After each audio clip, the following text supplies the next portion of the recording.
Alhamdulillahirabbil alamin wa bihi nasta'in ala umuri din wa ala alihi washabihi amma ba'du. Yang terhormat Bapak Kepala SMP Negeri 1 Cimahi, yang saya hormati calon guru penggerak angkatan 11 dan juga rekan-rekan ibu bapak guru hebat yang berhadir.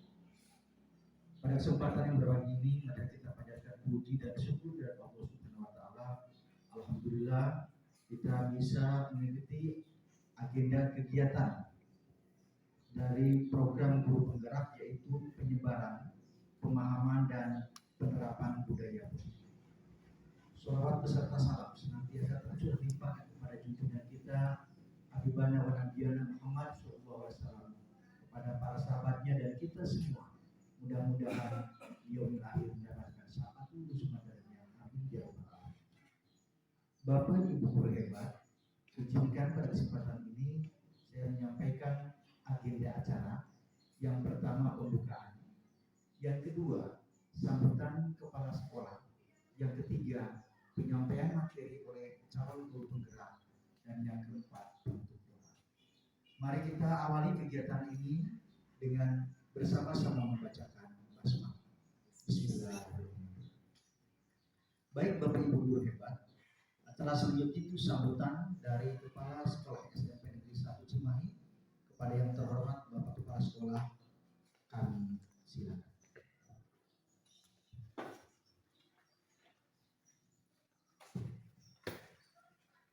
Assalamualaikum warahmatullahi wabarakatuh. Alhamdulillah, nasta'inu wa nastaghfiruh wa na'udzu billahi min shururi anfusina wa min sayyiati a'malina, may yahdihillahu fala mudilla lahu wa may yudlil fala hadiya lahu. Asyhadu an la ilaha illallah wahdahu la syarika lahu wa asyhadu anna Muhammadan abduhu wa rasuluhu la nabiyya ba'dahu. Yang kami hormati moderator yang sudah mempersilahkan, yang kami hormati Dewan Guru beserta staf tata usaha, dan yang kami banggakan para CGP angkatan 11 dari SMP Negeri 1 Cimahi.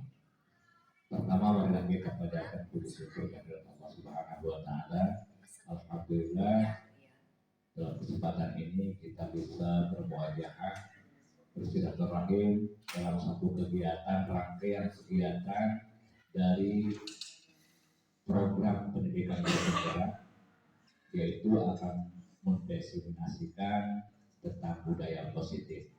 Yang alhamdulillah dari sini, dari SMP kita, SMP Negeri 1 Cimahi, ada 3 CGP yang sedang mengikuti PGP yang sekarang memasuki modul 1.4, yaitu mengenai tentang budaya positif.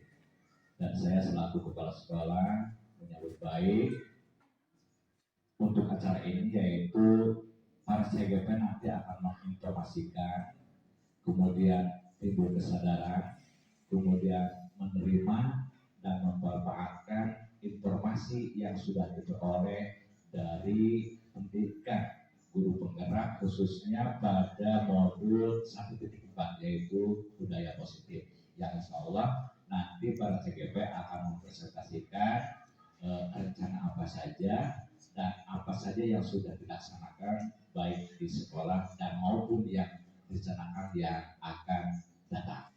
Itu saja mungkin sambutan dari saya. Mudah-mudahan kegiatan ini bisa berjalan dengan lancar. Amin ya rabbal alamin.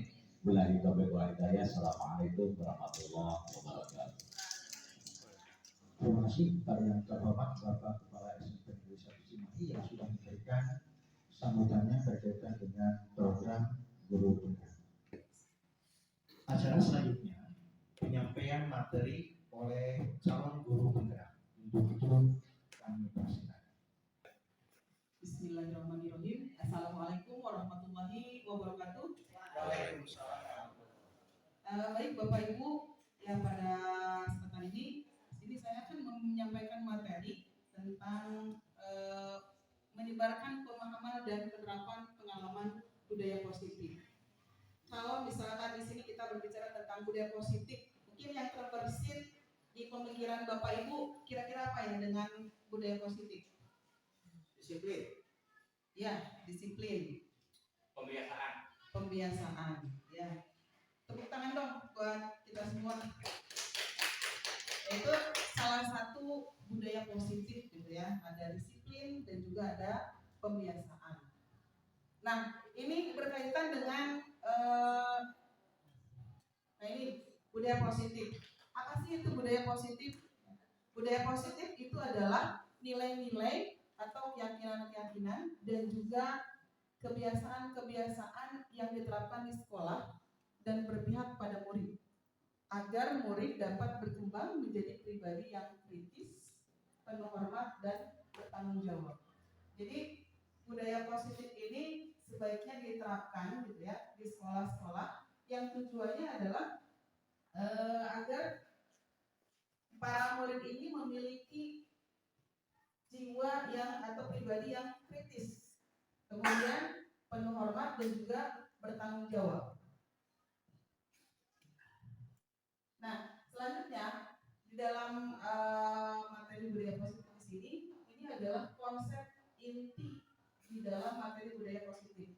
Yang pertama ada perubahan paradigma belajar, yang kedua ada disiplin positif, yang ketiga ada nilai-nilai kebajikan, yang keempat ada kebutuhan dasar manusia, kemudian yang kelima ada motivasi perilaku manusia, yang keenam ada posisi kontrol guru, dan yang ketujuh ada keyakinan kelas, dan yang terakhir yang kedelapan itu ada segitiga restitusi. Nah, selanjutnya ini tentang pembelajaran dengan paradigma baru. Mungkin Bapak Ibu kalau dulu kita sering mengenal pembelajaran yang berpusat pada guru ya, atau teacher center, dan juga ada istilah pembelajaran yang berpusat pada murid. Kita biasa menerapkan. Kira-kira dari kedua pembelajaran tersebut, Bapak Ibu guru, Bapak Ibu semua di sini menggunakan pembelajaran yang mana? Apakah yang berpusat pada guru atau yang berpusat pada murid?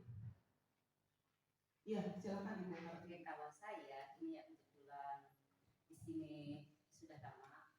Kalau awal mungkin saya sama menggunakannya, kita berpusat pada atau teacher center. Tapi berubah dengan berubahnya zaman, mengikuti kesini dan dengan adanya pendidikan guru penggerak gitu ya. Akhirnya kan kita dikasih pelajaran. Ternyata berpusat pada guru itu salah. Karena apa? Tidak menunjukkan siswa tersebut, artinya dia tidak bisa apa-apa. Semua tergantung pada guru. Akhirnya saya juga, oh ternyata salah pendidikan saya selama ini. Jadi berubahlah saya juga ke siswa yang jadi pusatnya atau student center. Terima kasih sekian. Terima kasih. Terima kasih ya kepada Ibu Martini. Tepuk tangan dong buat ya, memang betul ya, gitu ya, bahwa kalau dulu kita mungkin termasuk saya juga ya, sebelum mengikuti program guru penggerak ini, awalnya kita memberikan materi kepada murid itu dengan ceramah, gitu ya. Selalu saja guru yang memberikan penjelasan. Nah, sekarang setelah mengikuti program guru penggerak ini, saya mendapatkan pemahaman seperti tadi yang dikatakan oleh Bu Kartini bahwa pembelajaran itu harus berubah. Di sini berdasarkan paradigma baru, gitu ya. Tadi pembelajaran yang berpusat pada murid untuk bisa menumbuhkan kreativitas, gitu ya. Jadi tidak hanya guru yang berbicara, tapi di sini murid diberikan kesempatan untuk berbicara. Nah, di sini berdasarkan pembelajaran paradigma baru, ini merupakan pembelajaran yang dirancang berdasarkan prinsip pembelajaran berdiferensiasi, sehingga peserta didik dapat belajar sesuai dengan kebutuhannya berdasarkan tahap perkembangan pada teori psikologi modern untuk mewujudkan profil pelajar Pancasila. Jadi di sini kita gunakan pembelajaran yang berdiferensiasi, gitu ya. Jadi berdasarkan filosofi Gede Dewantara bahwa murid itu pada dasarnya unik, memiliki keragaman, gitu ya, berbeda-beda karakternya, kemampuannya, latar belakang dan sebagainya, sehingga kita memberikan pembelajaran yang berdiferensiasi atau berbeda sesuai dengan kebutuhan peserta didik. Gitu ya. Nah tujuannya apa? Tadi tujuannya untuk mewujudkan profil pelajar Pancasila. Nah, mungkin Bapak Ibu sudah mengenal semua ya tentang profil pelajar Pancasila. Nah, di sini ada 6 profil pelajar Pancasila, mungkin kurang jelas. Yang pertama ada beriman, bertakwa kepada Tuhan Yang Maha Esa, dan berakhlak mulia. Jadi tujuannya di sini mewujudkan peserta didik yang beriman, gitu, bertakwa kepada Allah, gitu ya, dan juga berakhlak mulia. Kemudian yang kedua ada kebinekaan global. Jadi kita tahu bahwa Indonesia itu beragam, gitu ya.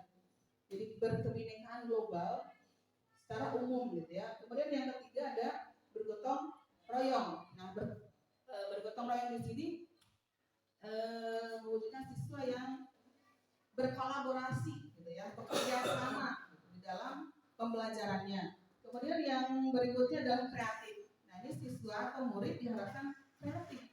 Mereka bisa secara kreatif ketika mendapatkan pembelajaran dari Bapak Ibu guru, gitu, bisa berkembang.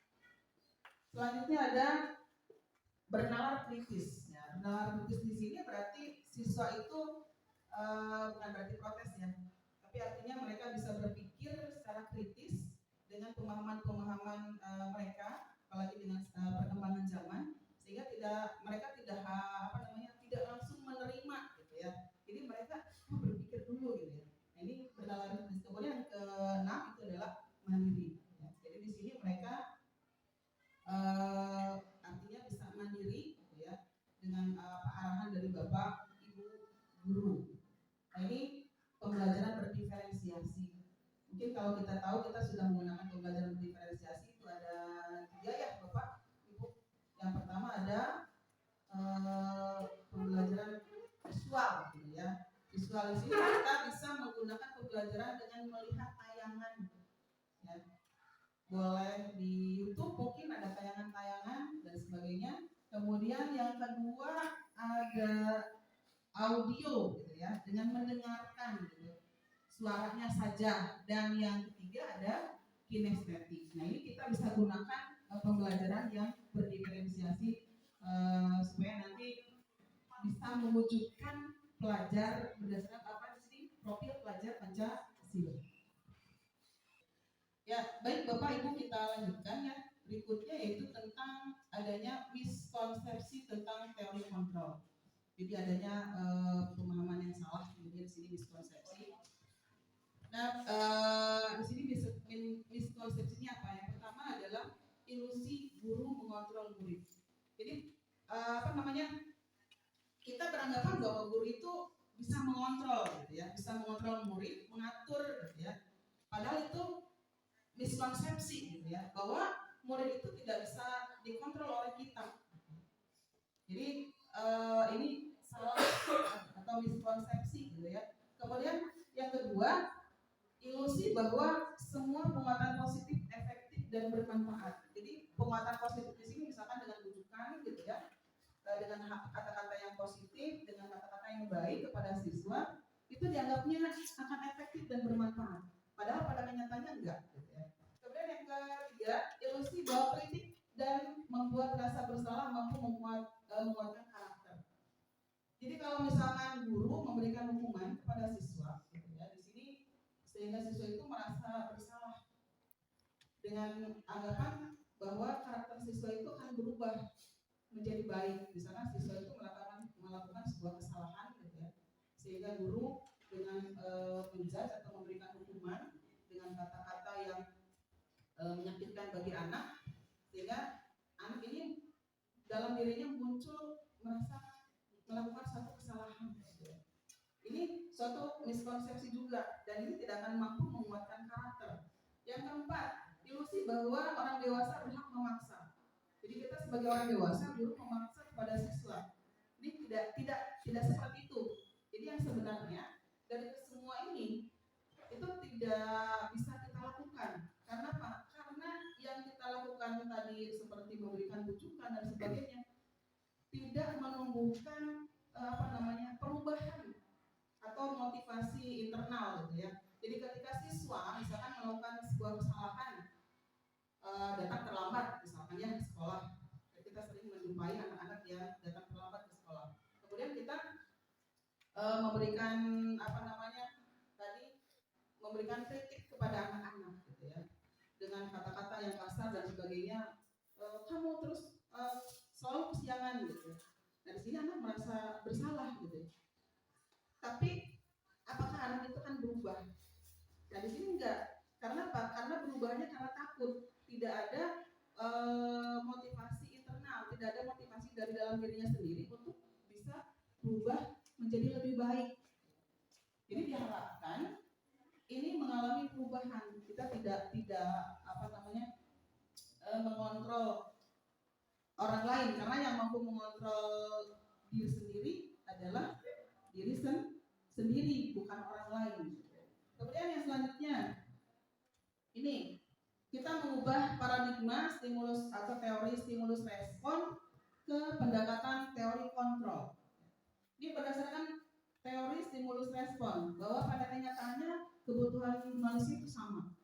Itu berdasarkan teori stimulus respon. Tapi berdasarkan teori kontrol, kita mengatakan bahwa kebutuhan manusia itu berbeda. Jadi berbeda-beda ya kebutuhan setiap manusia. Kemudian juga di sini semua orang memiliki hal yang sama. Itu berdasarkan stimulus respon. Tapi berdasarkan teori kontrol, setiap orang memiliki gambaran berbeda. Yang berikutnya, kita mencoba mengubah orang agar berpandangan sama dengan kita. Bisa nggak kita mengubah orang lain berpandangan sama dengan kita? Bisa nggak Bapak Ibu? Bisa nggak kita mencoba mengubah orang lain agar punya pandangan yang sama dengan kita? Bisa tapi perlu waktu. Ya, perlu waktu. Tapi itu berdasarkan teori stimulus respon ya, berdasarkan teori kontrol. Jadi kita jangan mencoba mengubah,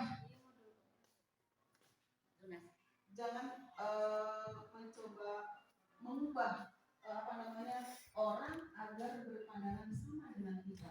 Tapi justru yang harus kita lakukan adalah kita berusaha untuk apa? Untuk memahami pandangan orang lain. Jadi kita tidak perlu memaksakan orang lain agar memiliki pandangan yang sama dengan kita. Ya.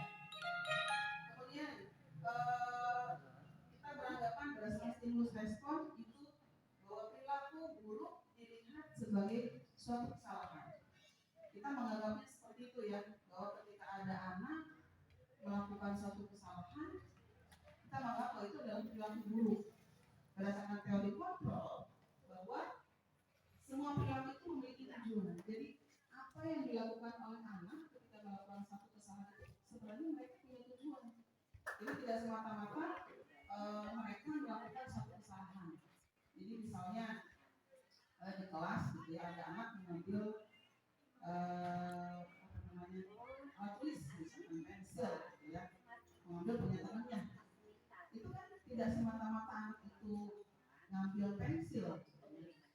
Mungkin ada tujuan dari apa yang anak itu lakukan. Jadi di sini setiap perilaku yang mereka lakukan punya tujuan. Tujuannya apa? Mungkin salah satunya adalah untuk fun gitu ya, atau bersenang-senang. Nanti ada teori tentang happy ya. Ada perhatian mungkin. Ya, betul, cari perhatian. Karena dia membutuhkan sesuatu. Jadi ada kebutuhan yang belum terpenuhi pada diri anak tersebut. Sehingga untuk mencari perhatian atau tadi untuk bersenang-senang atau happy itu dengan mengambil alat tulis orang lain. Kemudian berikutnya, orang lain bisa mengontrol saya. Kira-kira orang lain bisa mengontrol saya enggak? Ya. Jadi yang benar adalah hanya Anda sendirilah yang bisa mengontrol diri Anda, gitu ya, bukan orang lain. Yang berikutnya, saya bisa mengontrol orang lain, gitu, kebalikannya. Ini sama seperti tadi, tidak bisa ya, saya mengontrol orang lain. Mungkin bisa dengan memaksa ya, dikontrol. Misalkan kepala sekolah menyuruh A gitu ya, karena ini ada aturan datang pada jam 7.15, ikutin gitu ya. Tapi ketika kepala sekolahnya nggak ada, kita datang siang lagi gitu ya. Nah ini dengan memaksa mungkin bisa gitu ya mengontrol, atau di sini ada pemaksaan pada saya bisa mengontrol orang lain. Padahal pada kenyataannya berdasarkan teori kontrol, kita tidak bisa mengontrol orang lain. Berikutnya, pemaksaan ada pada saat rujukan gagal. Ya. Jadi pemaksaan di sini ini berdasarkan teori stimulus respon. Berdasarkan teori kontrol di sini kita berkolaborasi. Jadi kalau di dalam materi ini itu nanti akan adalah di dalam segitiga restitusi, gitu ya. Jadi adanya kolaborasi untuk menciptakan pilihan-pilihan baru. Jadi ketika anak melakukan satu kesalahan itu tidak dipaksa, tidak dibujuk untuk berubah, gitu ya, untuk memperbaiki kesalahannya. Tapi di sini akan berkolaborasi, guru dengan siswa tersebut akan berbicara dari hati ke hati untuk bisa menyelesaikan permasalahan itu. Kemudian yang terakhir, model berpikir menang kalah. Ini berdasarkan stimulus respon. Tapi kalau berdasarkan teori kontrol, model berpikirnya menang-menang, atau dalam istilahnya win-win solution gitu ya. Jadi intinya jangan sampai salah satu misalkan guru yang menang atau siswa yang menang gitu. Tapi kedua-duanya, baik guru dengan siswa, yang tadi ketika ada suatu permasalahan, guru jangan langsung memberikan hukuman gitu ya kepada siswa, tapi kita telah terlebih dahulu. Kita tanya kepada siswa apa yang sudah dilakukannya, kemudian kenapa bisa melakukan hal tersebut. Diajak berbicara sehingga nanti guru bisa menang juga dan siswa juga merasa menang, tidak merasa bersalah. Itu dalam teori kontrol. Kemudian yang berikutnya itu disiplin positif. Ya, jadi dari teori kontrol tadi kita bisa menemukan disiplin positif. Jadi kata disiplin itu berasal dari kata disiplina yang artinya belajar. Kalau kita beranggapan kalau disiplin itu aturan gitu ya, tapi pada dasarnya disiplin itu artinya belajar. Ya.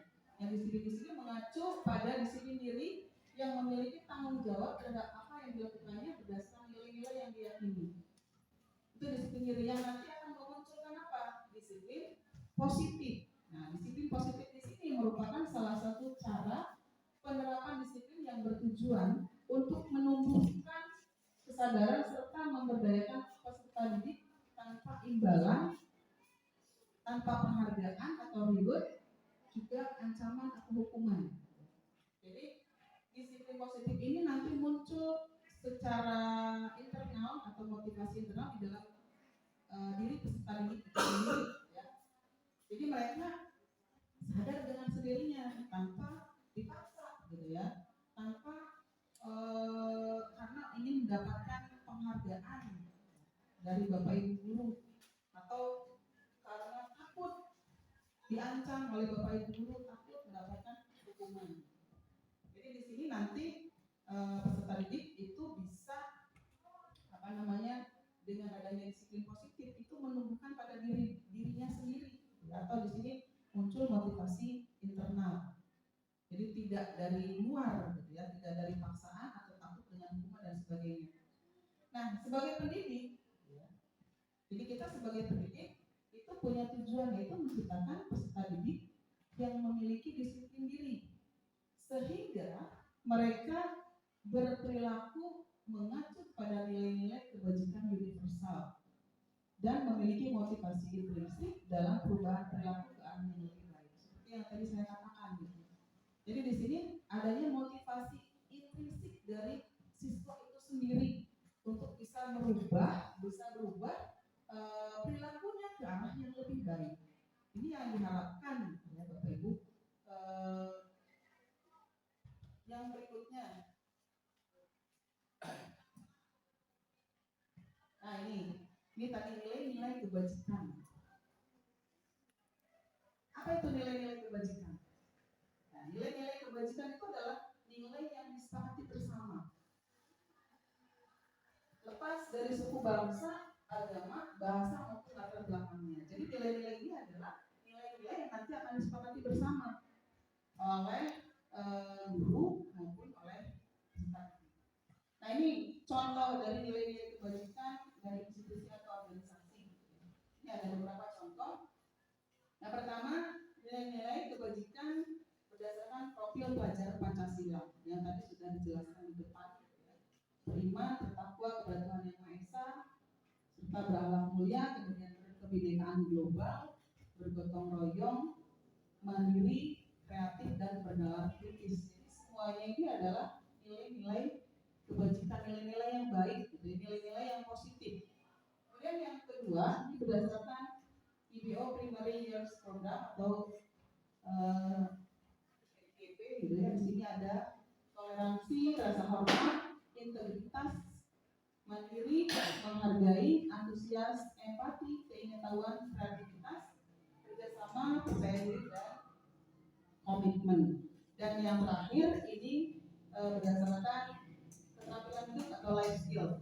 Itu ada nilai-nilai kebajikan seperti dapat dipercaya, kemudian lurus hati, pendengar yang aktif, tidak merendahkan orang lain, dan juga memberikan yang terbaik dari dirinya. Ini adalah contoh-contoh dari nilai-nilai kebajikan universal secara umum.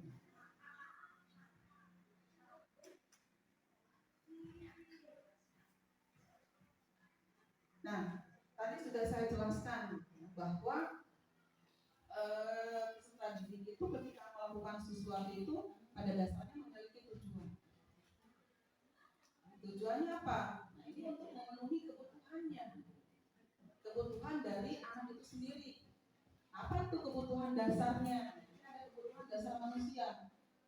Kebutuhan dasar manusia itu adalah segala sesuatu yang kita lakukan untuk mendapatkan apa yang kita inginkan. Kemudian seluruh tindakan yang kita lakukan itu memiliki tujuan tertentu, dan semua usaha terbaik yang kita lakukan adalah dalam rangka agar kebutuhan dasar kita terpenuhi dengan baik. Jadi mereka memiliki motivasi. Jadi Bapak Ibu untuk kedepannya, saya juga dulunya ketika anak melakukan suatu kesalahan langsung marah-marah gitu ya, langsung memberikan hukuman. Ketika anak terlambat masuk ke kelas langsung kamu berdiri di depan. Tapi sekarang kita harus mengubah kenapa anak tersebut melakukan suatu kesalahan. Jadi harus melakukan satu pendekatan. Mungkin ada kebutuhan anak itu yang belum terpenuhi. Jadi kita harus mulai berubah dari sekarang. Ini adalah tujuannya gitu ya, dari adanya budaya positif. Nah, apa saja di sini 5 kebutuhan dasar manusia? Apa saja kebutuhan dasar manusia itu sendiri? Ini ada 5 ya. Ada 5 kebutuhan dasar manusia. Yang pertama adalah bertahan hidup atau survival. Kemudian yang kedua ada kasih sayang dan rasa diterima. Yang ketiga ada penguasaan. Yang keempat ada kebebasan, dan yang kelima ada kesenangan. Nah, ini adalah 5 kebutuhan dasar manusia yang harus dipenuhi gitu ya. Harus dipenuhi, kebutuhan dasarnya harus dipenuhi gitu ya. Contoh untuk bertahan hidup. Misalnya di sini adalah makanan. Kenapa kita harus makan? Ya, harus bertahan hidup. Jadi kebutuhan untuk bertahan hidup itu misalnya ada makanan, pakaian, tempat tinggal, keamanan, dan juga kesehatan. Nah, kebutuhan untuk kasih sayang dan rasa diterima itu adanya atau rasa diterima. Jadi kita itu memiliki rasa diterima oleh orang lain. Ya, kemudian dipedulikan juga, berbagi, kerjasama, menjadi bagian dalam kelompok. Kemudian kebutuhan dasar yang ketiga, adanya kebutuhan penguasaan. Ini adalah apa saja sih kebutuhan dasar manusia di dalam penguasaan? Misalnya ini adalah harga diri, kemudian keinginan untuk dianggap, memimpin, berprestasi, diakui ataupun didengar. Yang keempat, kebebasan atau freedom. Nah, di sini kebebasan, ingin bebas gitu ya. Ingin di sini tidak terikat bebas. Apa saja kebutuhannya itu mandiri. Kemudian mereka juga memiliki pilihan, bisa memilih sesuai dengan yang diinginkan. Kemudian mencoba hal-hal baru dan juga mampu mengendalikan arah dirinya. Dan yang terakhir adalah kebutuhan dasar manusia itu adalah kesenangan atau apa. Jadi mereka melakukan suatu tindakan itu karena apa? Karena ingin bersenang-senang. Misalkan di sini kebutuhan bermain, humor, antusiasme ataupun tertawa. Berikutnya yaitu tentang motivasi perilaku manusia. Nah, berdasarkan teori motivasi perilaku manusia. Jadi manusia itu melakukan sesuatu pada dasarnya karena adanya dorongan atau motivasi. Kenapa dia melakukan suatu tindakan? Nah, ini ada motivasi ekstrinsik ya, atau motivasi dari luar. Biasanya kita melakukan sesuatu itu karena dorongan dari luar. Misalnya adalah untuk menghindari ketidaknyamanan atau hukuman. Jadi siswa taat mentaati peraturan ya. Itu karena apa? Karena tujuannya mereka untuk menghindari ketidaknyamanan, untuk menghindari hukuman. Jadi motivasi mereka itu karena apa? Karena ingin menghindari hukuman. Atau juga kenapa mereka melakukan suatu hal atau melakukan suatu tindakan? Tujuannya apa? Misalkan untuk mendapatkan imbalan ataupun penghargaan dari orang lain.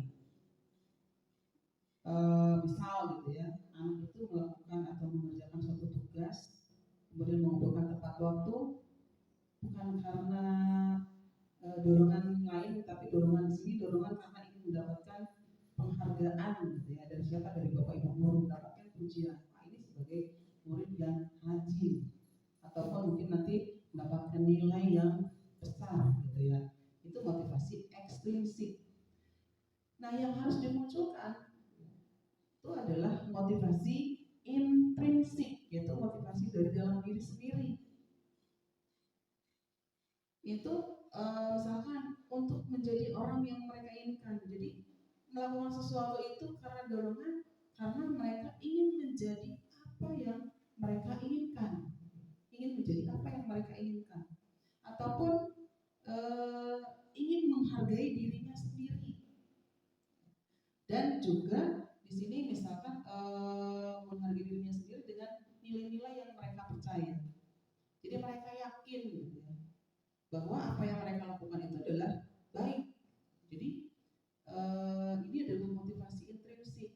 Kan murid mengerjakan tugas, kemudian mengumpulkannya tepat waktu. Karena apa?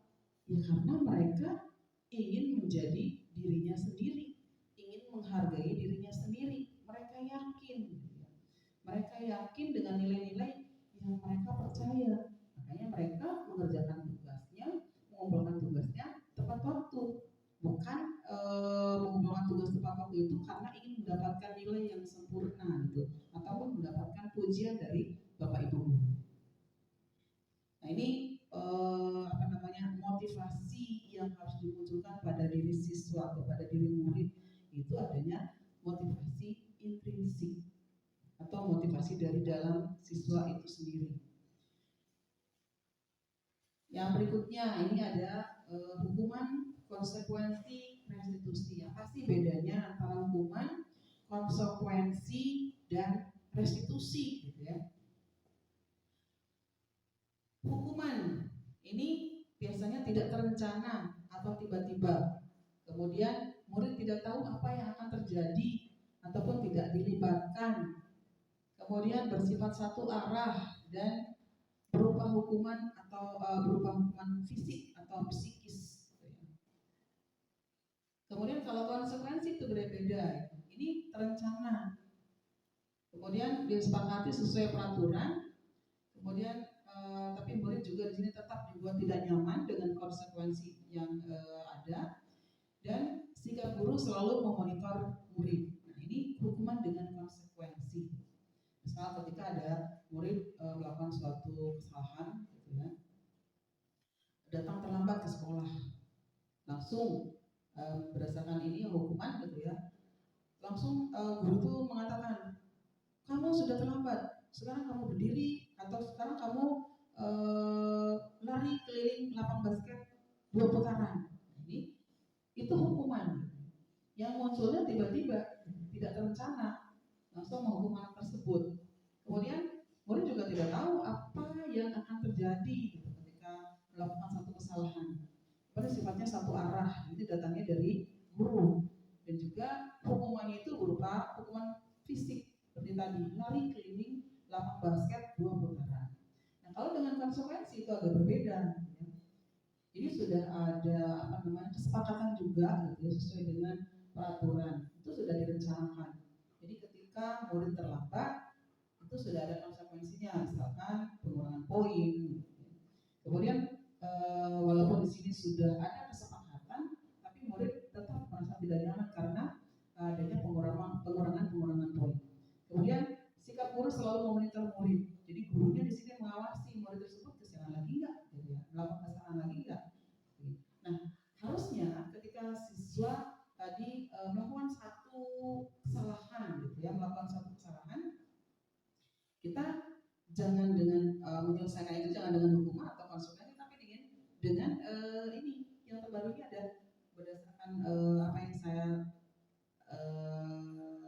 terima gitu ya di program ini ada restitusi. Nah, itu restitusi itu adalah proses menciptakan kondisi bagi murid untuk memperbaiki kesalahannya. Jadi ada proses untuk memperbaiki atau proses agar si murid tersebut memperbaiki kesalahan yang dia lakukan. Kemudian yang kedua merupakan proses kolaboratif yang mengajarkan murid untuk mencari solusi sendiri. Proses kolaboratif. Jadi di sini guru dengan murid tersebut berbicara gitu, berdialog face to face gitu ya, antara murid dengan guru tersebut. Kenapa murid tersebut melakukan satu kesalahan? Kira-kira apa yang sudah kamu lakukan? Jadi berbicara. Jadi agar apa? Agar si murid di sini mampu memperbaiki kesalahannya dan juga mampu mencari solusi sendiri atas kesalahan yang dilakukannya tersebut. Misalkan tadi siswa yang kesiangan atau yang terlambat datang ke sekolah, itu diajak berbicara murid tersebut. Misalkan dengan mengatakan apa kesalahan yang sudah kamu lakukan. Itu kira-kira kamu tahu nggak yang sudah kamu lakukan? Jadi ditanyakan terlebih dahulu, gitu ya, adanya identifikasi, gitu ya, permasalahan apa yang dilakukan oleh anak tersebut. Kemudian nanti ditanya lagi, kira-kira solusinya untuk menghadapi atau untuk mengatasi permasalahan tersebut, gitu ya, supaya siswa itu tidak melakukan kesalahan lagi. Nah, ini ada restitusi, gitu ya. Jadi kita sudah tidak lagi menggunakan hukuman atau konsekuensi dalam menangani kasus yang terjadi pada siswa, tapi kita sebaiknya itu menggunakan restitusi. Nah, di sini ada posisi kontrol kita gitu sebagai guru di dalam menyelesaikan atau menghadapi kasus yang dilakukan oleh murid. Ini ada 5 posisi kontrol guru. Yang pertama adalah sebagai penghukum, kemudian yang kedua sebagai pembuat merasa bersalah, yang ketiga sebagai teman, yang keempat sebagai pemantau, dan yang kelima sebagai manajer. Nah, sebagai penghukum, biasanya kalau Bapak Ibu guru ketika menangani kasus yang dialami oleh murid itu langsung menghukum, gitu ya, memberikan hukuman atau menjudge kepada murid tersebut. Seperti tadi yang sudah dijelaskan sebelumnya, ketika ada siswa yang terlambat datang ke sekolah, maka guru itu langsung memberikan hukuman. Kamu datang terlambat, sekarang kamu keliling lapang basket 2 putaran. Nah, ini adalah posisi kita itu sebagai penghukum. Sedangkan yang kedua, apabila kita menempatkan posisi kita sebagai pembuat merasa bersalah, jadi murid merasa bersalah atas apa yang dilakukannya, mungkin kita bisa mengatakan, kamu datang terlambat lagi, kamu sudah mengecewakan ibu. Jadi dalam benak murid itu akan muncul perasaan bersalah, ya. Karena apa? Karena sudah membuat bapak ibu gurunya kecewa. Kemudian yang ketiga, memposisikan kita sebagai teman. Ini biasanya berbeda dengan penghukum. Kalau penghukum biasanya nadanya keras,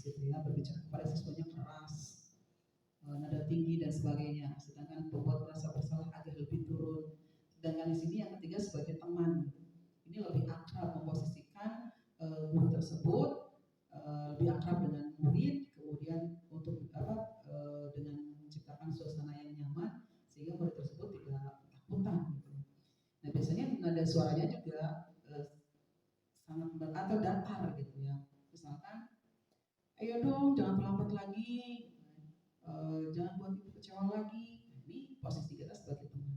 Kemudian yang keempat itu sebagai pemantau. Nah ini pemantau, kita mengawasi ya, memonitor apa yang dilakukan oleh siswa. Mengawasi di sini apakah siswa tersebut melakukan kesalahan lagi. Ya. Jadi ya sudah untuk sekarang, tapi jangan dilakukan lagi ya. Nah itu ya sebagai pemantau. Kemudian yang terakhir ini sebagai manajer.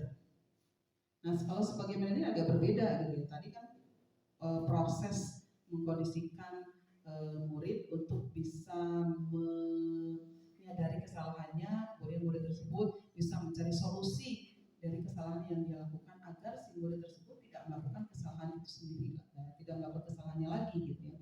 Jadi menempatkan posisi sebagai manajer, misalkan dengan berbicara apa yang sudah kamu lakukan, kira-kira keyakinan apa yang sudah dilanggar gitu kan, kamu masih ingat kesepakatan yang sudah kita sepakati bersama. Nah, kedepannya kira-kira solusi apa nih yang bisa kamu lakukan agar tidak melakukan kesalahan ini? Berarti kita menempatkan posisi kita sebagai manajer.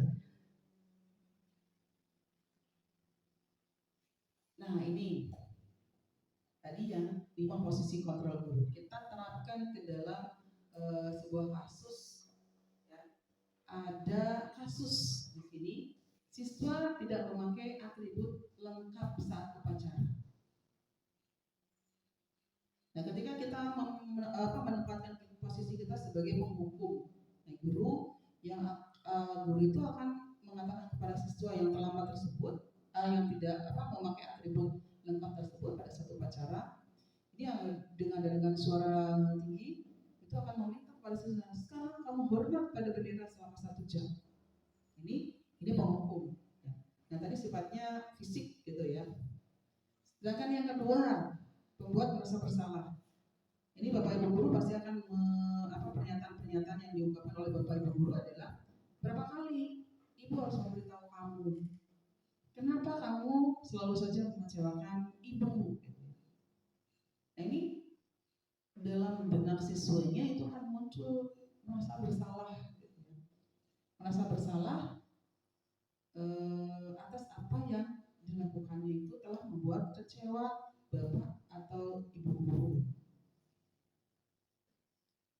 Kemudian yang ketiga, ketika kita menempatkan posisi kita sebagai teman. Nah, posisi kita sebagai teman, pernyataan yang biasanya diungkapkan oleh bapak ibu ketika menangani kasus tadi gitu ya. Ini nada suaranya rendah, kemudian kalimat-kalimat atau pernyataan-pernyataan yang diungkapkan pun ini terlihat akrab gitu ya dengan muridnya. Ini misalnya, ayo dong ikuti aturan sekolah, tolong bantu ibu sekali ini ya. Ya sudah, tidak apa-apa. Atau lain kali jangan berbuat seperti ini lagi ya. Ini berarti pernyataan-pernyataan ini digunakan apabila kita menempatkan posisi kontrol kita sebagai teman. Kemudian yang keempat, apabila posisi kontrol guru atau posisi kontrol kita sebagai pemantau atau memonitor, mengawasi gitu ya. Biasanya pernyataan yang diungkapkan oleh guru itu adalah ini misalnya, kamu sudah melanggar peraturan sekolah. Kamu tahu konsekuensinya? Setelah upacara, kamu beli atributnya ke koperasi dan jangan diulangi lagi. Ini sebagai pemantau gitu ya. Apa yang sudah dilakukannya, kemudian nanti konsekuensinya, kemudian diawasi oleh Bapak Ibu guru itu sebagai pemantau. Yang terakhir yaitu apabila kita menempatkan posisi sebagai manajer, sebagai manajer pengambil keputusan. Nah ini pernyataan-pernyataan yang biasanya diungkapkan oleh Bapak Ibu ketika menangani kasus untuk siswa yang tidak memakai atribut lengkap saat upacara. Apakah kamu tahu kesalahanmu? Ini identifikasi gitu. Kira-kira kesalahan apa sih yang sudah dilakukan oleh siswa? Bertanya kepada siswa, apa kamu tahu kesalahanmu? siswa itu akan berpikir apa ya kesalahan saya dan menyadari, oh iya, saya tidak memakai atribut lengkap, Bu. Kemudian guru itu akan mengatakan lagi, kira-kira bagaimana kamu memperbaiki kesalahanmu? Maka murid pun akan berpikir, bagaimana ya supaya saya saat upacara memakai atribut yang lengkap. Mereka akan berpikir mungkin solusinya adalah dengan membeli atribut ke koperasi. Jadi solusinya tidak disuruh gitu. Kalau tadi sebagai pemantau itu gurunya meminta membeli atribut ke koperasi ya. Kalau di sini siswa itu sadar sendiri solusinya agar atributnya lengkap itu adalah dengan membeli atribut ke koperasi tanpa disuruh oleh guru.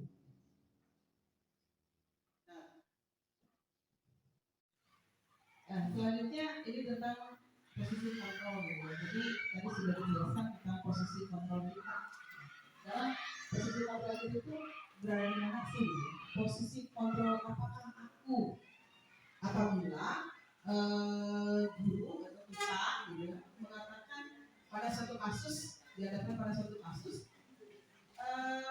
anak gitu ya, ketika kita mengatakan saya kecewa sekali dengan kamu.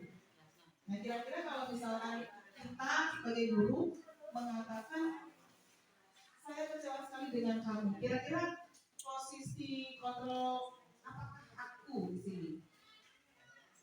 Kira-kira apa nih Bapak Ibu? Apakah sebagai penghukum, gitu ya? Apakah sebagai pembuat merasa bersalah? Apakah sebagai teman? Apakah sebagai pemantau atau sebagai manajer? Nah, ketika kita mengatakan saya kecewa sekali dengan kamu, kira-kira posisi ini berada di mana? Iya, guru. Jadi saat mengucapkan saya kecewa sekali dengan kamu, itu posisi kontrol saya pada saat itu adalah sebagai pembuat merasa bersalah. Posisinya sebagai pembuat merasa bersalah. Kira-kira Bapak Ibu yang lain setuju? Kalau posisi ketika kita mengatakan saya kecewa sekali dengan kamu, kita berada sebagai pembuat merasa bersalah. Benar tidak? Nah, kita lihat jawabannya.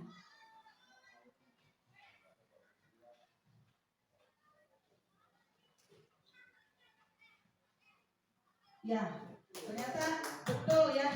Tadi jawaban dari Bu Komariah bahwa ketika kita mengatakan kepada siswa, gitu ya, saya kecewa sekali dengan kamu, di sini akan menimbulkan atau menyebabkan siswa itu merasa bersalah dengan apa yang dia lakukan. Yang berikutnya, posisi kontrol apakah aku apabila pernyataan yang diungkapkan oleh bapak atau ibu kepada siswanya, kamu tidak pernah benar melakukannya. Kamu tidak pernah benar melakukannya. Ini adalah posisi kita sebagai posisi kontrol kita sebagai guru adalah sebagai penghukum, karena langsung memberikan hukuman kepada siswa bahwa siswa tersebut tidak pernah benar melakukannya, selalu salah. Yang ketiga, ini ada pernyataan ya. Posisi kontrol apakah aku apabila pernyataan yang diungkapkan oleh Bapak Ibu guru adalah apa rencanamu untuk menyelesaikan masalah ini? Ini kira-kira sebagai apa ya posisi kontrol kita ketika kita mengatakan apa rencanamu untuk menyelesaikan masalah ini? Ya, ini adalah posisi kontrol sebagai manajer ya. Jadi menanyakan kepada anak kira-kira rencananya apa untuk bisa menyelesaikan masalah tersebut atau solusi untuk menyelesaikan masalah tersebut. Ini adalah sebagai manajer ya, posisi kita sebagai manajer. Yang berikutnya, ya, posisi kontrol apakah aku ketika pernyataan yang diungkapkan oleh guru adalah ayolah lakukan demi ibu ya. Kira-kira posisi kontrol apa ini? Ya, ini adalah posisi kontrol sebagai teman ya. Posisi kontrol sebagai teman dengan mengungkapkan ayolah lakukan demi ibu ya, atau ayolah lakukan demi bapak ya. Nah, yang berikutnya di sini posisi kontrol apakah aku apabila pernyataan yang diungkapkan oleh kita itu ini ya, kamu tidak akan pernah mendapatkan nilai jika tidak mengerjakan tugas. Jadi guru langsung mengatakan kepada muridnya, karena murid ini tidak pernah mengerjakan tugas, kamu tidak akan pernah mendapatkan nilai jika tidak mengerjakan tugas. Nah ini kira-kira posisi kontrol apa kita? Ya, di posisi kontrol yang mana? Ini adalah posisi kontrol sebagai pemantau. Ya, kamu tidak akan pernah mendapatkan nilai jika tidak mengerjakan tugas. Jadi memantau, memonitor atau mengawasi murid. Nah, yang berikutnya yaitu tentang keyakinan kelas. Nah, ada pertanyaan nih, mengapa keyakinan kelas? Mengapa bukan peraturan kelas? Ini kalau keyakinan kelas itu memang hampir mirip ya dengan peraturan kelas, gitu ya. Tapi kenapa sih kita menggunakan kalimat keyakinan, mengapa bukan peraturan? Nah ini kalau keyakinan itu adanya keyakinan di dalam diri kita, gitu ya, dalam diri kita sendiri yakin dengan nilai-nilai tadi nilai-nilai kebajikan universal, gitu ya. Misalkan kenapa sih kita memakai helm saat berkendara? Kira-kira kenapa kita memakai helm saat berkendara? Nah biasanya kan karena takut polisi, gitu ya. Itu berarti tidak yakin, gitu. Tapi kalau misalkan orang tersebut atau kita memakai helm saat berkendara atau menggunakan motor itu karena untuk keselamatan, gitu ya. Kenapa pakai helm? Untuk keselamatan. Itu yakin dari dirinya sendiri, muncul dari dirinya sendiri. Ini berbeda ya. Kalau tadi kenapa memakai helm? Karena takut ada polisi. Nah ini namanya peraturan, gitu ya. Tapi kalau misalkan memakai helmnya itu, motivasi memakai helmnya itu karena tujuannya adalah untuk keselamatan, ini berarti adanya keyakinan. Jadi keyakinan kelas itu ya. Nah ini kita lanjut ya. Ini bagaimana pembentukan keyakinan kelas. Jadi kita menggunakan kata keyakinan kelas, bukan peraturan kelas, gitu. Nah, di dalam pembentukan keyakinan kelas tadi seperti yang tadi saya contohkan, kenapa memakai helm? Takut karena polisi atau karena untuk keselamatan? Kalau kita memakai helm atau menggunakan helm karena keselamatan, ini berarti adanya keyakinan dari kita sendiri kenapa kita menggunakan helm. Nah biasanya dalam keyakinan kelas ini itu bersifat abstrak, gitu ya. Kemudian isinya berupa pernyataan-pernyataan nilai-nilai kebajikan universal. Mungkin masih ingat ya nilai-nilai kebajikan universal ya. Misalkan saling menghormati, gitu ya, selalu bertanggung jawab, disiplin, itu adalah nilai-nilai kebajikan universal. Kemudian di sini bahwa keyakinan kelas tersebut dibuat dalam pernyataan positif. Jadi keyakinan tersebut itu merupakan pernyataan-pernyataan dari siswa itu sendiri. Mereka ungkapkan, mereka tuliskan pernyataan-pernyataannya dengan menggunakan pernyataan-pernyataan yang positif. Misalnya kita tidak menggunakan kata dilarang membuang sampah sembarangan. Nah, ini merupakan pernyataan yang negatif ya. Nah, kita menggunakan pernyataan yang positifnya. Kira-kira kalau misalkan dilarang membuang sampah sembarangan, itu pernyataan positifnya apa? Menjaga kebersihan. Jadi kita gunakan kalimat atau pernyataan tadi ya, menjaga atau selalu menjaga kebersihan. Nah, itu ya. Kemudian berikutnya sedikit saja agar mudah diingat. Jadi pernyataannya itu tidak perlu panjang-panjang, sedikit saja gitu ya. Kenapa? Tujuannya ya untuk mudah diingat oleh siswa itu sendiri. Kalau terlalu panjang, wah bingung mengingatnya, gitu ya. Jadi sedikit aja, gitu ya. Kemudian berikutnya sesuai dengan kondisi kelas, sehingga mudah diterapkan. Nah, jangan terlalu ini disesuaikan saja dengan kondisi kelasnya. Apa sih yang diinginkan dengan kelasnya? Bagaimana menciptakan suasana kelas yang nyaman, yang bersih, yang sehat, gitu kan? Karena siswa ingin belajar di kelas itu dengan kondisi tersebut ya, di kelas itu bersih, nyaman, kemudian sehat, maka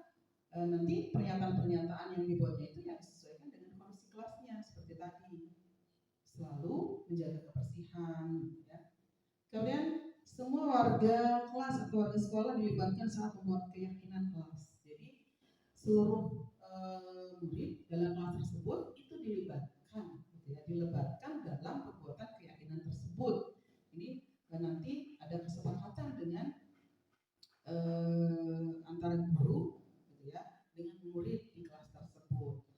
Hingga di sini muncullah yang namanya keyakinan kelas. Ya, jadi semuanya harus terlibat dalam pembuatan keyakinan kelas ini, gitu ya, supaya apa? Ya mereka ikut terlibat ketika mereka melanggar. Oh iya, aku terlibat dalam pembuatan keyakinan kelas tersebut. Berarti aku sudah melanggar, gitu ya, keyakinan kelas yang sudah disepakati. Nanti disepakati ya, apabila dibuat nanti pembuatan keyakinan kelas, ini seperti yang ada pada gambar, gitu ya. Ini salah satu keyakinan kelas.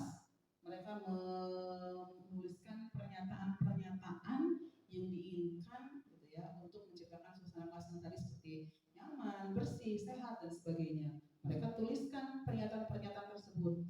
Kemudian nanti disepakati pernyataan yang mana yang akan digunakan.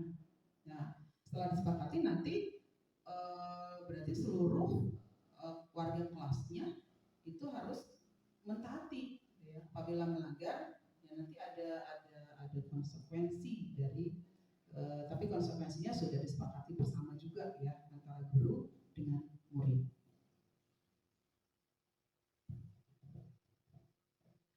Nah, yang berikutnya itu adalah segitiga restitusi. Nah, ini segitiga restitusi ini merupakan apa itu segitiga restitusi, ya? Segitiga restitusi merupakan suatu proses dialog yang dijalankan oleh guru agar dapat menghasilkan murid yang mandiri dan bertanggung jawab. Ya. Jadi proses dialog, gitu ya, proses dialog antara guru dengan murid. Jadi guru dengan murid berdialog sehingga nanti akan menghasilkan murid yang mandiri dan bertanggung jawab. Ya seperti tadi dalam suatu kasus, ketika menangani kasus tersebut tidak langsung memberikan hukuman, tapi di sini guru itu berdialog dengan muridnya atas apa yang dilakukannya. Ya. Ini adanya segitiga restitusi. Jadi kita harus menggunakan ini, ya, ke depannya menerapkan segitiga restitusi kepada murid. Nah, ini ada 3 tahapan di dalam segitiga restitusi. Apa sih yang harus dilakukan ketika kita menggunakan segitiga restitusi di dalam penyelesaian kasus atau permasalahan yang dilakukan oleh siswa? Ada 3 tahapan, gitu ya. Yang pertama adalah menstabilkan identitas, gitu ya, menstabilkan identitas. Jadi di sini menstabilkan identitas itu misalkan, ya, bertanya kepada siswa supaya siswa itu stabil dulu, jangan kaget ketika dipanggil oleh para guru, gitu ya. Kamu tahu nggak, gitu, kenapa bapak memanggil kamu? Jadi biarkan anak itu stabil dulu, gitu ya. Kemudian tahap berikutnya adalah validasi tindakan yang salah dengan mengidentifikasi kira-kira kamu tahu nggak kesalahan yang kamu tahu kesalahan yang kamu lakukan, gitu. Nah, ini berdialog, gitu ya, berdialog di validasi tindakan yang salah yang dilakukan oleh siswa. Jadi siswanya menyadari kesalahan-kesalahan yang dilakukannya. Kemudian yang ketiga, menanyakan keyakinan kelas yang tadi sudah dibentuk, adanya kesepakatan. Kira-kira kesepakatan yang mana atau keyakinan yang mana sudah dilanggar. Jadi di sini adanya dialog, gitu ya. Jadi mulai menstabilkan identitas, kemudian memvalidasi tindakan yang salah, dan yang ketiga menanyakan keyakinan. Jadi di awal kenapa dipanggil, gitu.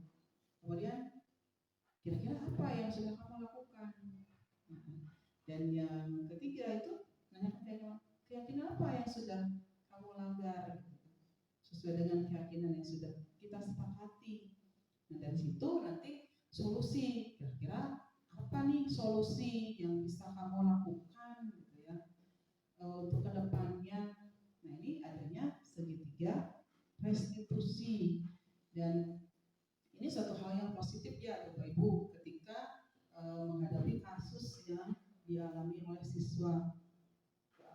Ini suatu hal yang luar biasa menurut saya ya. Jadi dari adanya program guru penggerak ini, dulu ya, sebelum mengikuti kegiatan ini, ketika ada siswa melakukan kesalahan gitu, saya juga ternyata salah gitu ya, memperlakukan siswa ketika melakukan satu kesalahan, langsung memberikan hukuman gitu ya sebagainya. Tapi ternyata apa yang selalu ini kita lakukan itu salah.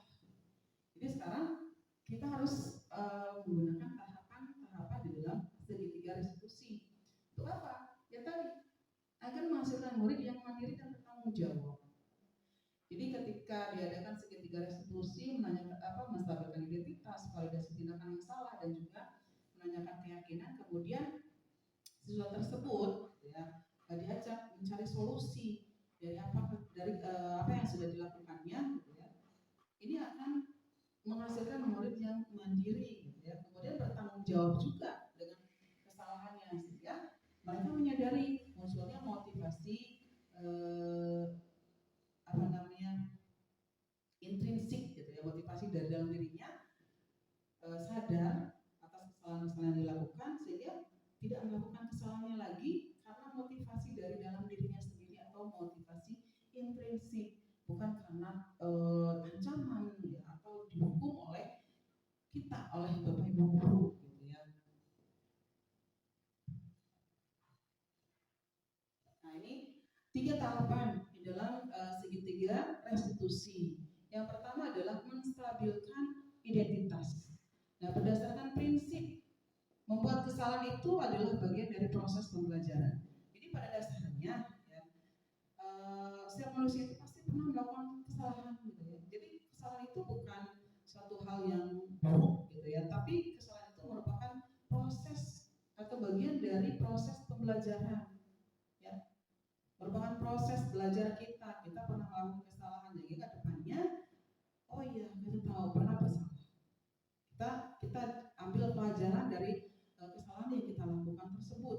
Ya. Nah, ini berdasarkan prinsip membuat kesalahan itu adalah bagian dari proses pembelajaran. Biasanya ini kalimat-kalimat yang diungkapkan oleh Bapak Ibu ketika menstabilkan identitas, gitu ya, dalam segitiga restitusi. Misalkan dengan mengungkapkan pernyataan berbuat salah itu wajar.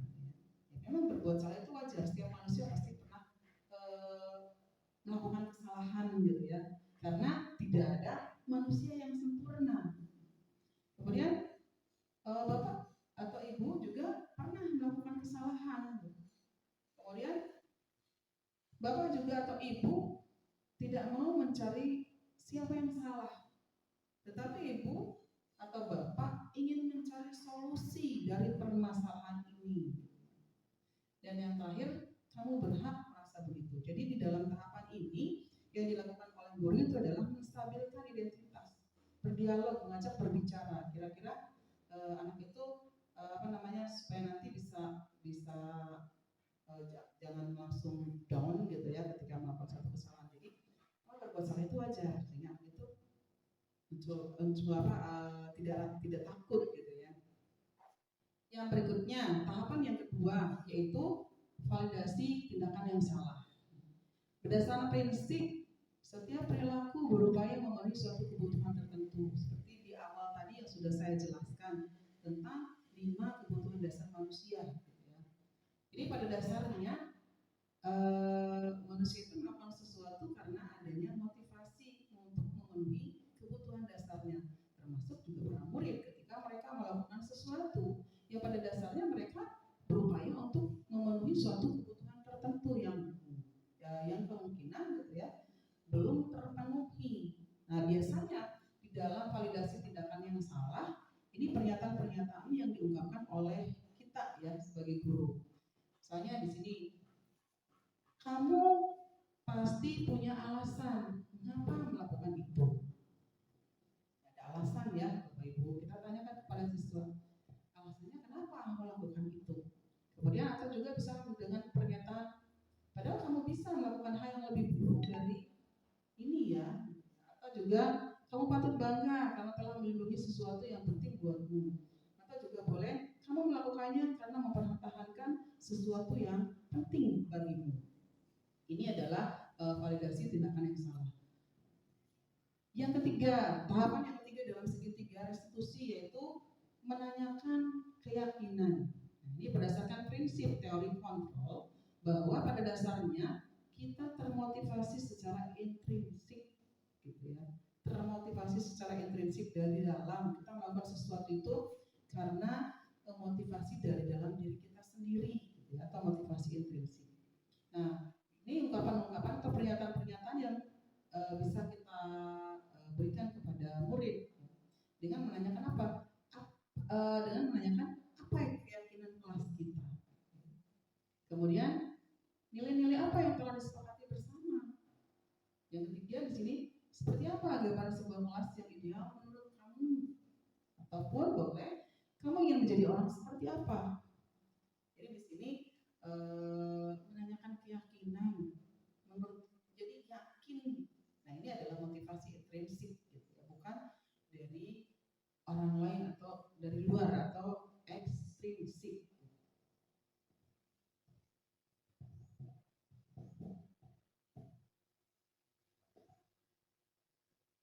Oke, sebelum ke penutupan, gitu ya. Jadi di sini di dalam segitiga restitusi ini ada suatu hal yang baik ketika menyelesaikan suatu permasalahan yang dilakukan oleh siswa. Ini akan memunculkan motivasi intrinsik itu sendiri.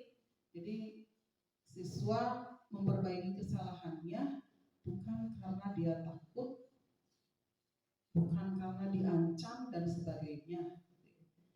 Sehingga siswa di sini tidak berulang-ulang, tidak melakukan itu karena takut, tapi mereka menyadari sendiri, gitu ya, menyadari dengan dirinya sendiri bahwa apa yang dilakukannya itu sudah melanggar keyakinan atau kesepakatan yang sudah disepakati.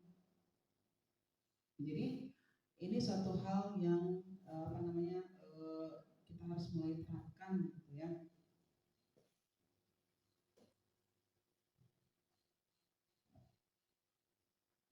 Nah ini ya,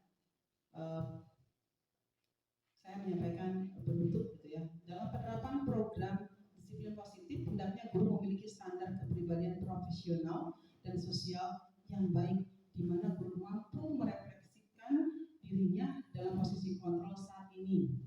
Bagaimana perjalanan dirinya sebagai among atau manajer yang menuntun murid-muridnya menjadi insan yang mandiri, merdeka, bertanggung jawab berdasarkan standar nasional atau menurut standar nasional pendidikan. Jadi intinya, gitu ya, bahwa dalam penerapan budaya positif di sini itu hal yang luar biasa kita terapkan kepada murid untuk dapat mewujudkan profil pelajar Pancasila, gitu ya. Jadi di sini adanya kesadaran dari diri anak itu sendiri, motivasi intrinsik untuk tidak melakukan satu kesalahan, dan juga tadi ada tentang posisi kontrol guru. Kita harus menempatkan, jangan lagi sebagai penghukum, gitu ya, atau membuat merasa bersalah kita atau teman, gitu ya. Tapi kita harus bisa menempatkan posisi kita, gitu ya, harus lebih baik lagi, misalkan sebagai manajer, gitu ya, sebagai manajer, sehingga siswa ini mampu memecahkan atau mampu mencari solusi dari permasalahan yang dihadapinya. Ya, ini materi yang bisa saya sampaikan, gitu ya, untuk penyebaran pemahaman budaya positif yang mudah-mudahan kita bisa mengaplikasikannya, kita bisa menerapkannya dalam kehidupan kita ya di sekolah. Kita tadi bisa menempatkan posisi kontrol kita sebagai guru, ya kita berusaha ya sebagai manajer, ya jangan lagi sebagai penghukum atau membuat merasa bersalah ataupun sebagai teman. Dan mudah-mudahan kita bisa mengaplikasikan semuanya sehingga tercipta budaya positif ini bisa dilakukan dengan baik di sekolah kita. Mungkin itu saja yang bisa saya sampaikan. Terima kasih. Wassalamualaikum warahmatullahi wabarakatuh. Baik Bapak Ibu berhebat, kami ucapkan terima kasih kepada Ibu Ketua mendesiminasikan penyebaran, pemahaman, dan penerapan pengalaman budaya positif. Mudah-mudahan apa yang sudah dipaparkan dan juga sudah dilaksanakan oleh Ibu Titi Rositi sebagai salah satu calon guru penggerak angkatan ke-11 ini bisa kita ikuti dan bisa kita terapkan di sekolah kita untuk kemajuan pendidikan di SMP Negeri 1 Cimahi. Saya selaku moderator mohon maaf barangkali ada kekurangan baik perkataan ataupun perilaku. Dengan bersama-sama membacakan hamdalah. Alhamdulillah. Bila taufiq wal hidayah. Wassalamualaikum warahmatullahi wabarakatuh.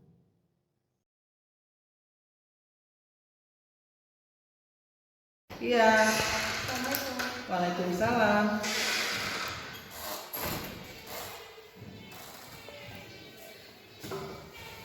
Halo Kayla. Halo Bu, Kayla tahu nggak kenapa Ibu panggil? tahu Bu, Kenapa? gara-gara telat masuk pas jam pelajaran Ibu. Iya. Tadi Kayla telat masuk pada saat jam pelajaran Ibu ya. Nah, jadi tadi akan sedikit terganggu kelasnya karena Kayla baru masuk gitu kan. Nah sekarang kenapa kok Kayla bisa terlambat masuk sekolah? Gara-gara bangunnya kesiangan, terus sama pas di jalan tuh ban motornya bocor. Jadi tadi tuh Kayla kesiangan itu karena bangunnya kesiangan, kemudian ban motornya bocor. Baik ya, nggak apa-apa ya untuk hari ini Ibu bisa memakluminya, tapi untuk kedepannya Kayla bisa lebih baik lagi gitu ya. Karena setiap orang pasti pernah melakukan yang namanya kesalahan, tidak hanya Kayla, Ibu juga sama pernah melakukan yang namanya kesalahan. Nah dari sini berdasarkan kesepakatan nih, Kayla mungkin masih ingat ya kesepakatan yang sudah kita buat bersama. Masih ingat? Masih. Apa itu? Hadir tepat waktu. Hadir tepat waktu, betul ya. Jadi berdasarkan kesepakatan di kelas bahwa kita harus hadir tepat waktu, kan? Jadi Kayla sudah tahu ya. Nah, sekarang kedepannya berarti Kayla harus bisa merubah ya. Harus bisa menerapkan bagaimana sih atau solusi kira-kira ke depannya agar Kayla tidak lagi terlambat masuk ke kelas. Ada solusi nggak? Ada. Apa? Bangunnya tuh harus pagi-pagi. Bangunnya harus pagi-pagi ya. Jadi kalau misalkan Kayla nanti bangun pagi-pagi pasti tidak akan terlambat masuk ke kelas gitu ya. Oke, jadi mulai sekarang Kayla harus mengubah gitu ya kebiasaan yang tadi sudah Kayla katakan. Kira-kira kapan nih mau diterapkannya? Besok. Baik, kalau besok Kayla akan mencoba menerapkan gitu ya, menerapkan kebiasaan untuk bangun pagi. Nanti kita lihat ya, Kayla melakukannya secara konsisten dan tidak lagi terlambat masuk ke kelas. Baik Kayla, terima kasih ya. Karena sekarang udah jam pelajaran, ganti Kayla boleh masuk ke kelas ini. Baik Bu, terima kasih. Ya, sama-sama. Waalaikumsalam.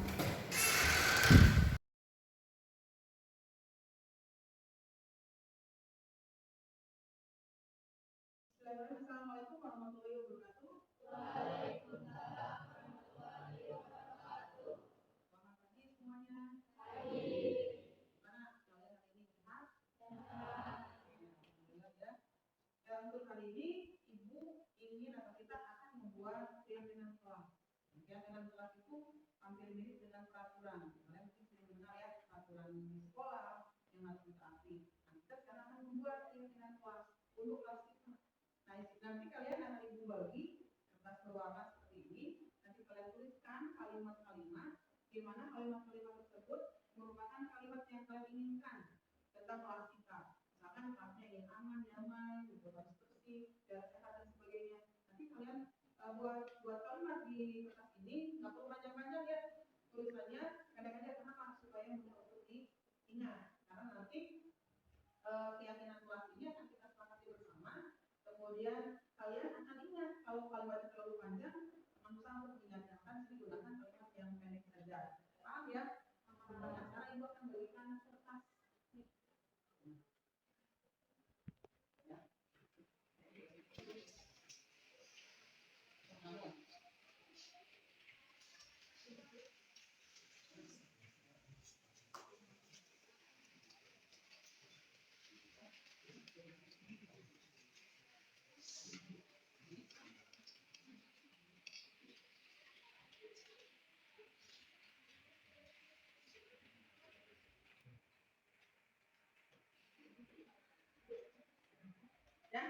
kalian tuliskan tadi kalimat-kalimat yang ingin kalian tulis langsung ya. Kalau sudah selesai, nanti ditempel di apa aja tempat tulis. Oke, silakan ditulis.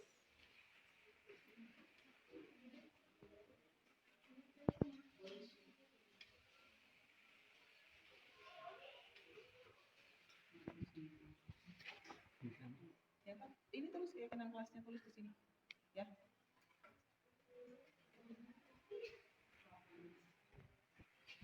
Sudah? Sudah. Oke, kalau sudah silakan nih.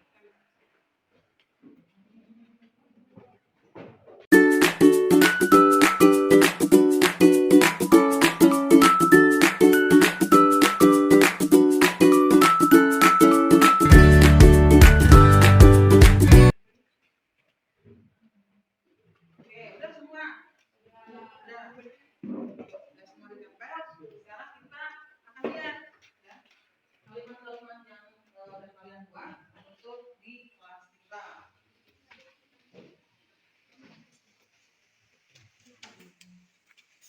Kita dari sini aja ya.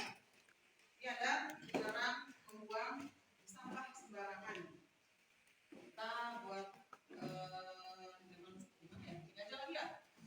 Nanti untuk yang kesepakatannya kita bagi dulu kan. Kita buat kalian sudah sepakat, kita buat yang di sini. Dilarang membuang sampah. Kemudian di sini ada jaga kebersihan, sama nggak? Sama.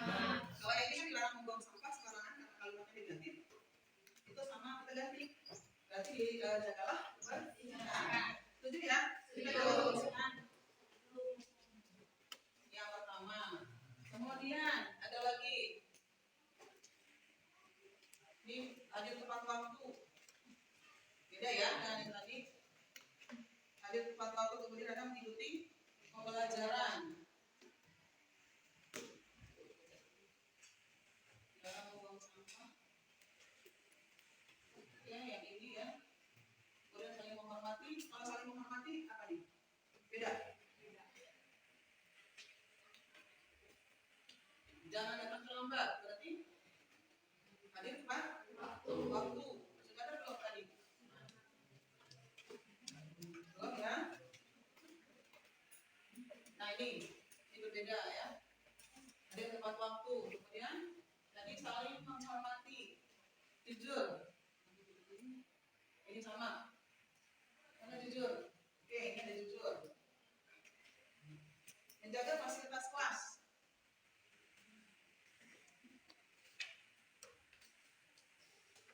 Menjaga fasilitas kelas. Ini belum ada. Kemudian mengikuti pembelajaran. Kemana nih? Apa yang mana? Mengikuti pembelajaran. Oke, ini sudah ada ya, sama. Kemudian tidak keluar kelas pada saat jam pelajaran. Ini belum ada ya? Belum.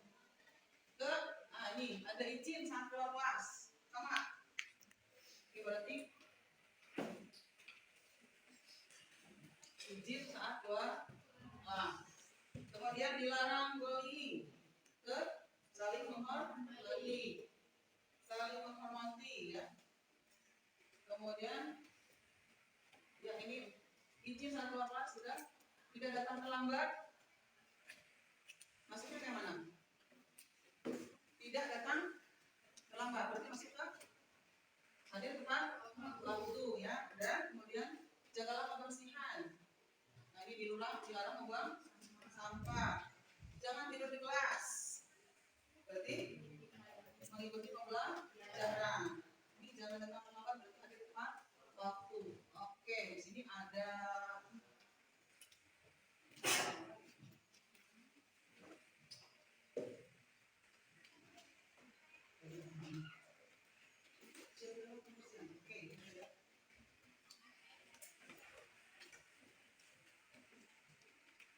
nah, sekarang udah dibagi-bagi atau sudah dikelompokkan. Selanjutnya kita akan ambil kata-kata yang akan kita gunakan ya. Ada tidak datang terlambat, ada tepat waktu, jangan datang terlambat. Ini sama ya. Nah, tapi dari yang ini ada kalimat yang negatif tadi. Tidak jangan datang terlambat. Kita tidak menggunakan kalimat yang negatif karena ada kata jangan, dilarang, tidak boleh. Nah, maka di sini kita menggunakan kata-kata atau kalimat yang hadir tepat waktu. Oke, jadi ini ya. Kemudian ada yang kedua, tidak keluar kelas pada saat jam pelajaran. Ini ada kata tidak, berarti masih kalimat negatif. Yang satunya ada izin saat keluar kelas. Berarti boleh ya kalian boleh keluar kelas, tapi harus ada izin. Oke, kita gunakan yang ini. Ini yang kedua. Kemudian yang berikutnya, ini ada dilarang bullying. Ini yang sama ya. Nih, dilarang bullying. Ada lagi saling menghormati. Oke, dilarang bullying itu berarti kita harus, kalau dilarang dari negatif juga ya, berarti dilarang. Kita tidak akan gunakan ini. Kita ganti kalimatnya dengan kalimat yang lain. Di sini ada yang lebih menggunakan kalimat positif, itu saling menghormati. Saling menghormati atau saling menyayangi. Oke, yang ketiga. Kemudian berikutnya, menjaga fasilitas kelas. Bisa nggak ini? Bisa ya? Karena di sini ada fasilitas nih, ada kipas angin dan sebagainya. Berarti kita harus menjaga fasilitas kelas yang ada di kelas kita. Jadi kita bisa pakai ini. Yang berikutnya, dilarang membuang sampah sembarangan. Dilarang membuang sampah sembarangan. Ini menggunakan kata juga. Yang berikutnya ada jagalah kebersihan. Jadi kita bisa gunakan ini ya, kalimat yang positif dengan jagalah kebersihan. Yang berikutnya, nah di sini ada jujur. Jujur. Kalian harus jujur. Jujur nggak kalau dipanggil jujur? Jujur, itu ya.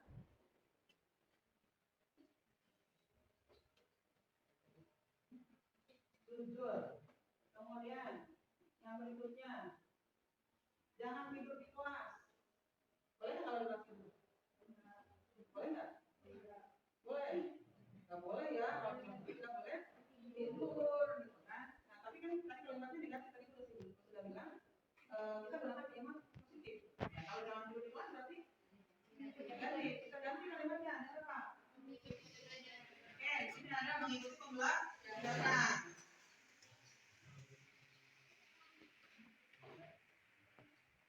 Udah ya? Udah semua? Ini berarti yang sama, tapi kita tidak gunakan. Yang kita ada 7. Ada 7 yang kita ambil nih. Yang pertama ada hadir tepat waktu. Setuju nggak? Hadir tepat waktu? Setuju ya?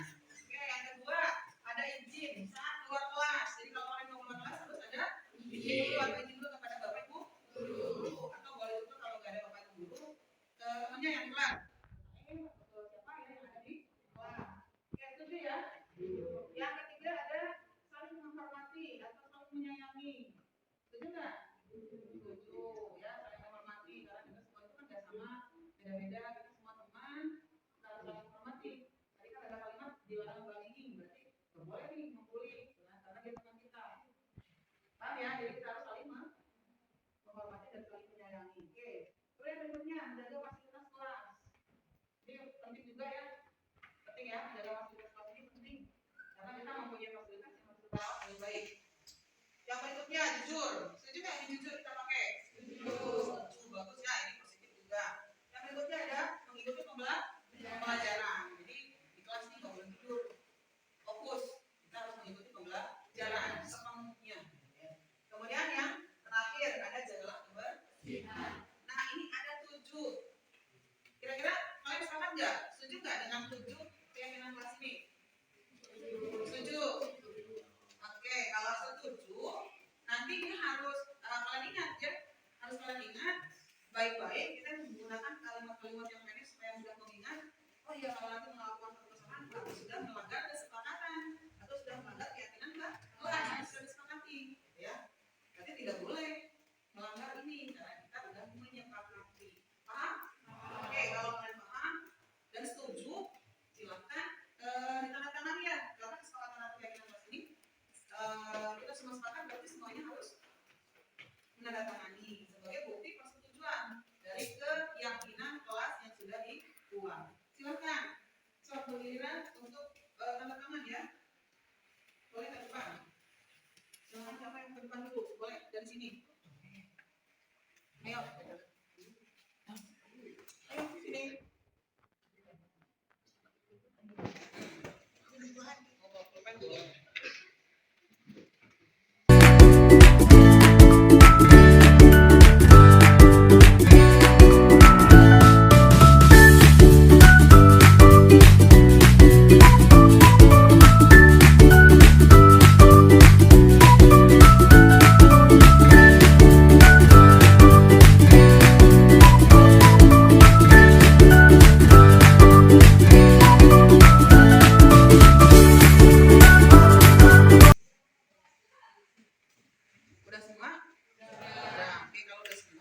hukumannya berarti kalian harus mengikuti apa yang sudah kita sepakati bersama. Selanjutnya, karena kita sudah sepakat nih, kira-kira kalau misalkan ini kan nggak boleh dilanggar ya. Nah, kalau misalkan ada yang melanggar, kira-kira gimana? Boleh nggak? Boleh nggak dilanggar? Ya. Jadi nggak boleh dilanggar apa yang sudah kita sepakat ini. Kalau misalkan melanggar, berarti ada konsekuensi dong, kan? Kita akan memberikan konsekuensi atau boleh hukuman gitu ya. Tapi hukumannya nggak berupa fisik. Hukumannya yang positif, yang bisa nanti menimbulkan motivasi pada diri kalian sendiri untuk bisa berubah. Misalkan tadi datang ke sekolahnya terlambat, dan itu melanggar kesepakatan. Melanggar keyakinan kelas itu harusnya hadir tepat waktu, tapi masih ada dari kalian yang datang terlambat.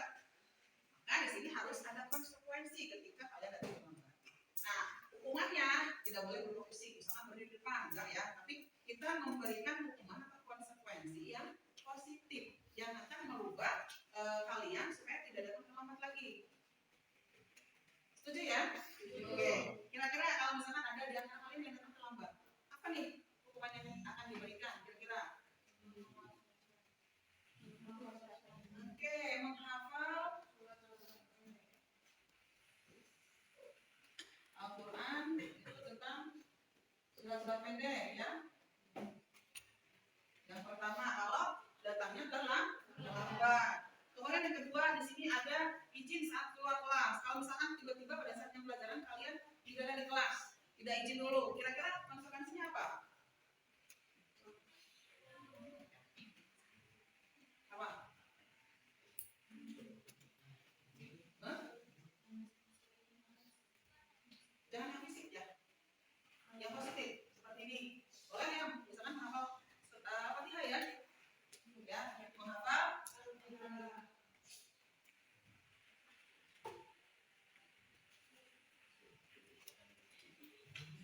Al-Fatihah. Kemudian yang ketiga, saling menghormati atau saling menyayangi. Tapi ternyata kalian melanggar, tidak saling menghormati, tidak saling menyayangi, berantem sama temannya, membuli dan sebagainya. Kira-kira hukumannya apa nih? Oke, ya, membuat surat permintaan maaf. Berarti anak tersebut harus minta maaf sama anak yang dibulinya, gitu ya. Yang keempat, menjaga fasilitas kelas. Tapi kalau misalkan nanti ada di antara kalian yang merusak nih fasilitas yang ada di kelas, kira-kira hukumannya apa? Mengganti. Ya berarti fasilitas yang dirusaknya misalkan sapu, patah, berarti harus diganti dengan sapu. Oke, kita mengganti ya, atau harus mengganti ya.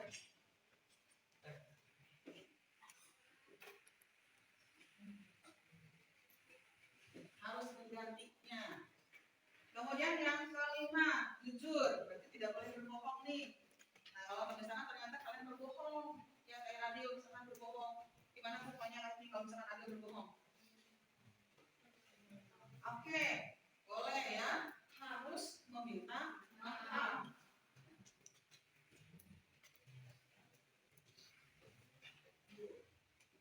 Harus meminta maaf dan tidak boleh berbohong lagi.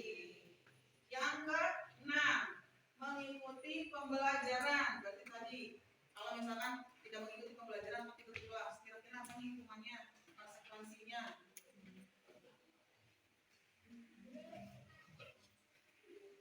Harus menghafal materi satu bab. Apa? Boleh? Ya, harus menghafal materi yang dipelajari pada hari itu ya.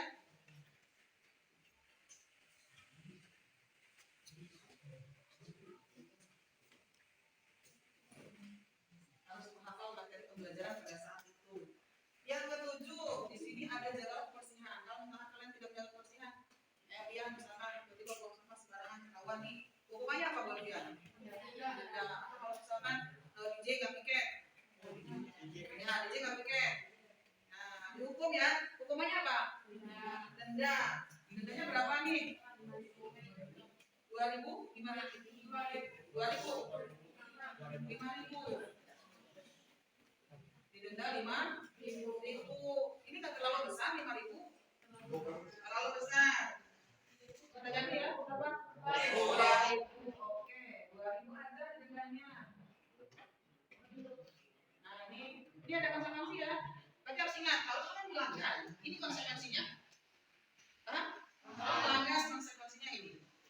Berarti harus diikuti. Kalau nggak pakai nanti harus didenda 2000. Yang kecil 2000, besok nggak pakai lagi lah. Gitu kan? Karena dendanya kecil dan berat dendanya. Sini ada negara adalah untuk bisa melakukan atau melaksanakan keyakinan atau kesepakatan yang sudah kita sepakati bersama. Oke, sekarang kita sudah membuat kesepakatan kelas atau keyakinan kelas.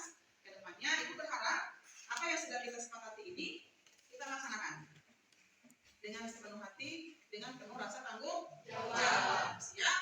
Siap. Oke, nah untuk ini kita cukup selesai di dalam menyepakati keyakinan kelas. Ibu tutup. Assalamualaikum warahmatullahi wabarakatuh. Waalaikumsalam warahmatullahi wabarakatuh.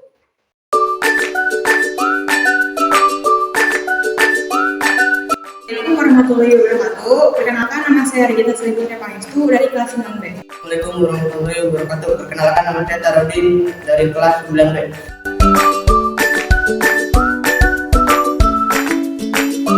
Saya saat membuat keyakinan kelas ini, saya sangat bersemangat. Saya saat membuat keyakinan kelas ini, saya sangat senang sekali.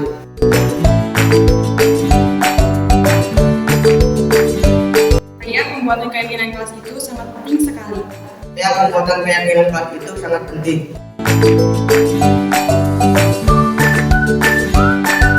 Kelas itu sangat penting karena dapat menumbuhkan kesadaran pada diri saya. Kelas itu sangat penting karena dapat membuat saya lebih baik.